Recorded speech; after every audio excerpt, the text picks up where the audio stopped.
মুনা south জোনে নতুন ১৯ সদস্যের শপথ গ্রহণ। মুসলিম উম্মাহ অফ নর্থ আমেরিকা মুনায়ের সাউথ জোনে ১৪ সেপ্টেম্বর ২০২৫ রবিবার দিনব্যাপী ভার্চুয়াল ভিডিও কনফারেন্সের মাধ্যমে কর্মশালা ও সাক্ষাৎকার অনুষ্ঠিত হয়। অনুষ্ঠান শেষে মোট ১৯ জন ন্যাশনাল প্রেসিডেন্ট ইমাম দেলওয়ার হুসাইনের কাছ থেকে শপথ গ্রহণের মাধ্যমে আনুষ্ঠানিকভাবে মুনার সদস্যপদ অর্জন করেছেন।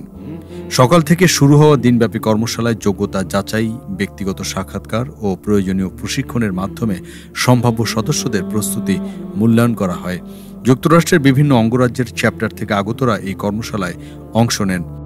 এ প্রক্রিয়ায় অংশ হিসেবে সম্মানিত ন্যাশনাল প্রেসিডেন্ট ইমাম দেলওয়ার হুসাইন প্রত্যেক সদস্য প্রার্থীর সাথে সরাসরি মতবিনিময় করেন। সংগঠনের পক্ষ থেকে সকলকে নবাগত সদস্যদের জন্য আন্তরিক দোয়া করতে আহ্বান জানানো হয়, যাতে তারা তাদের অঙ্গীকার অনুযায়ী দায়িত্বশীল ও কর্মমুখর ভূমিকা রাখতে পারেন এবং মুনার মিশন ভিশন বাস্তবায়নে অনন্য দৃষ্টান্ত স্থাপন করতে পারেন।